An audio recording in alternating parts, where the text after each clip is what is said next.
Hello, my dear friends, and welcome to another episode of Europa Rediviva.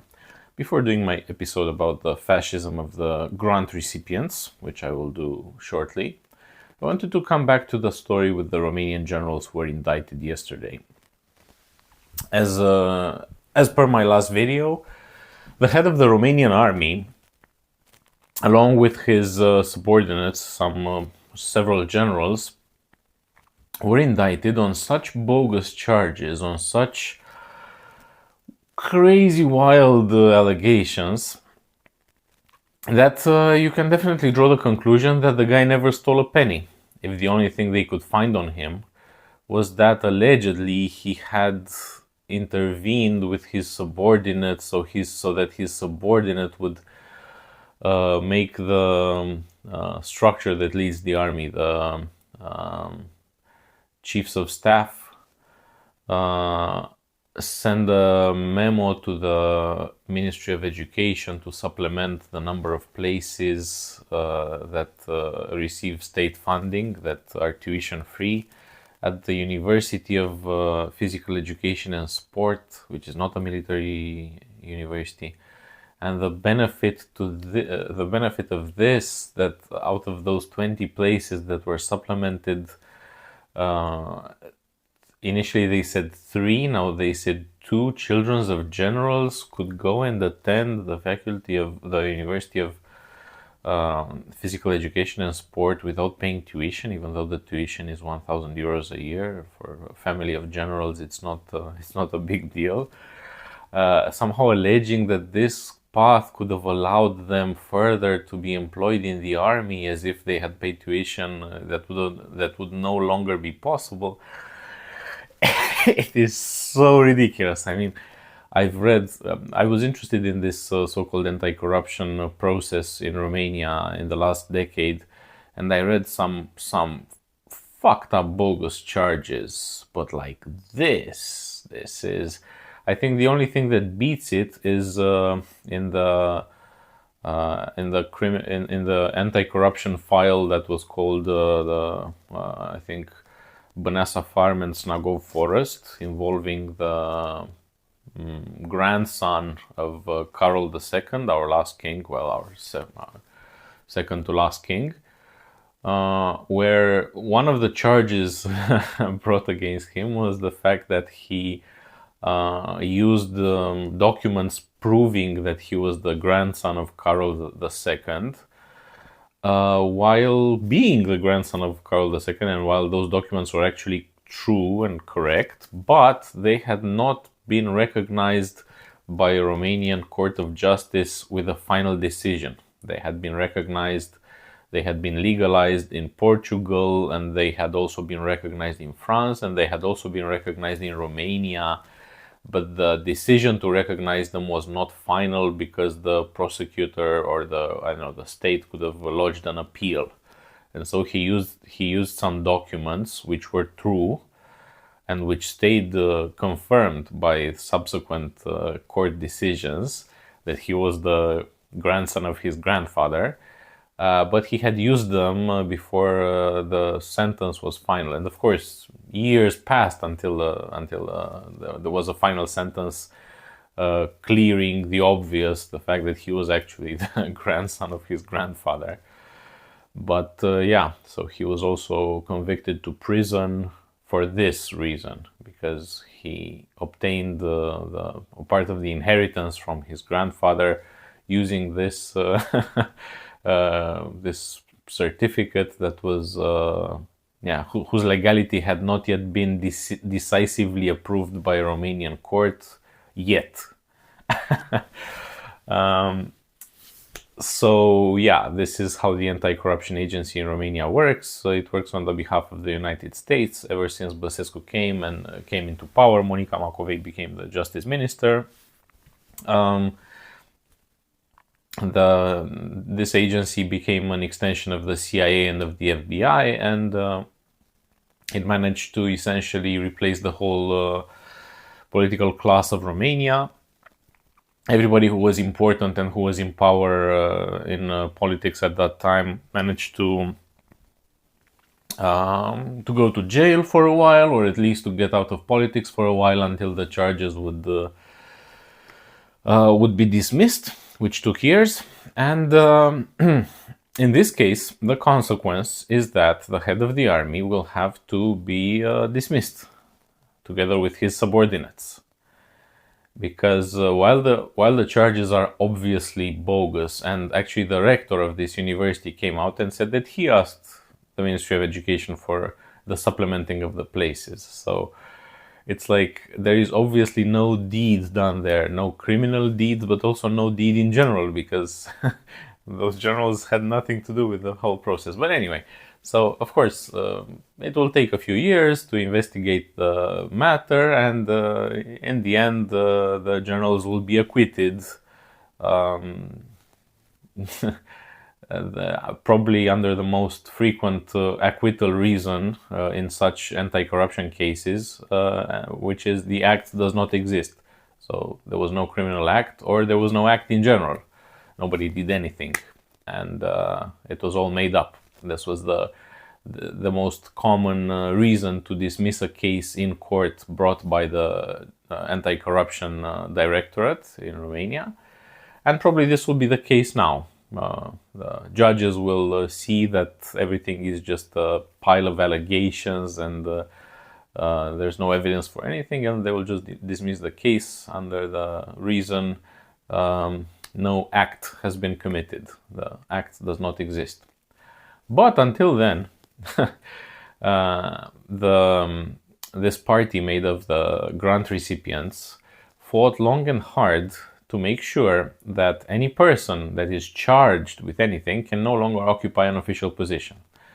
So while the conviction rate was low for the anti-corruption agency, it still managed through this mechanism to get out of public office and to get out of politics dozens, hundreds, thousands of people just by levying charges against them. So it was enough just to open a criminal case, even though the allegations were ridiculous.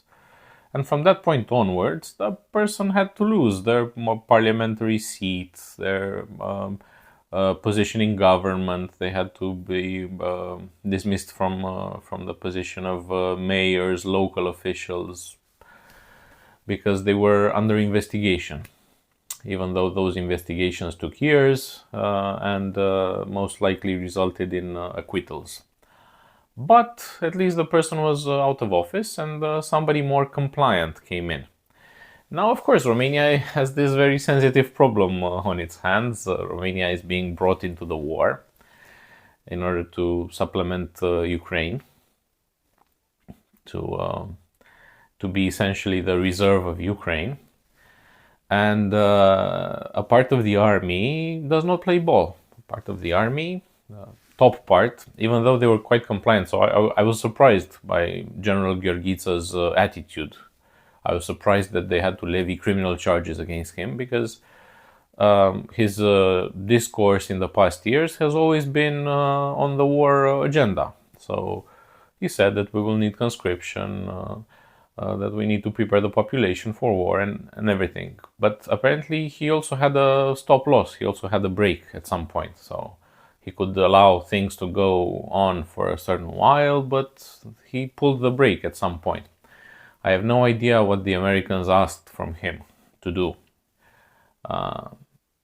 It's the Americans that run Ukraine, as per the New York Times. So there was this article in the New York Times which said that straight after 2014, straight after the Maidan, the CIA took Ukraine over and developed bases everywhere, and that it controls the army and it controls the secret services and so on.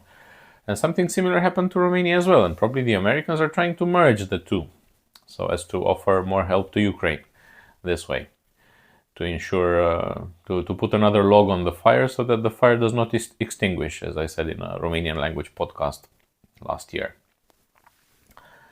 And apparently there are some sane people. I'm surprised. I thought everybody was insane, but apparently no. Apparently there are also some sane people in Romania.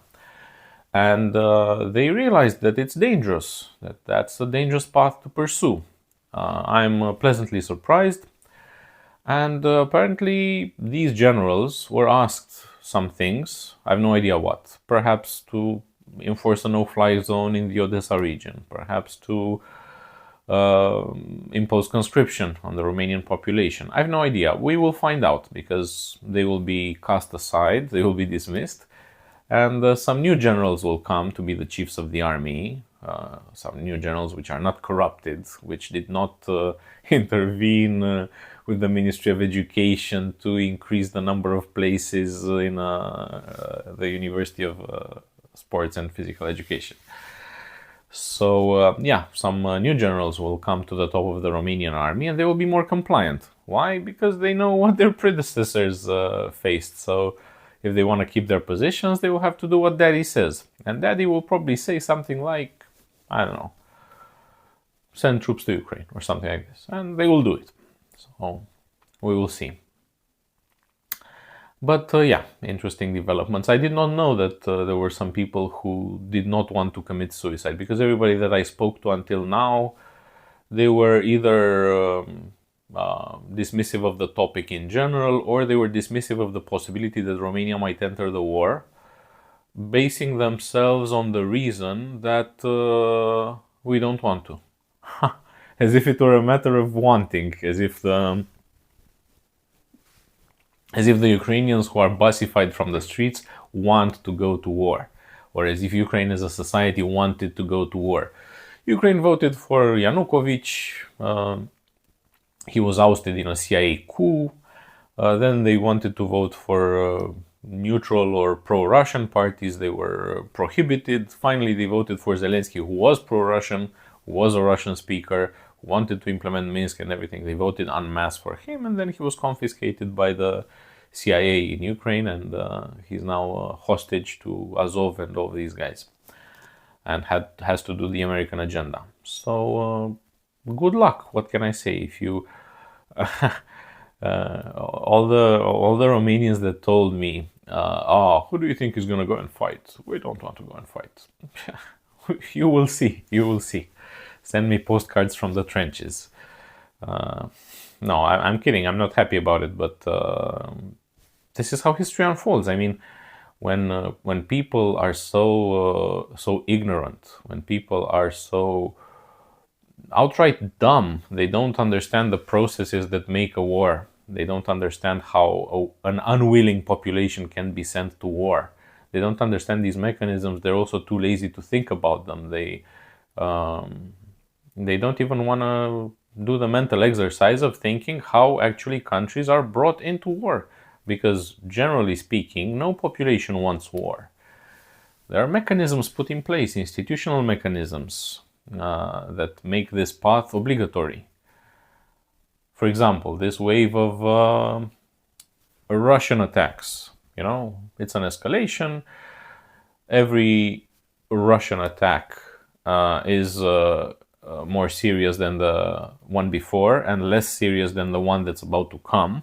So probably the next Russian attack will also have fatalities.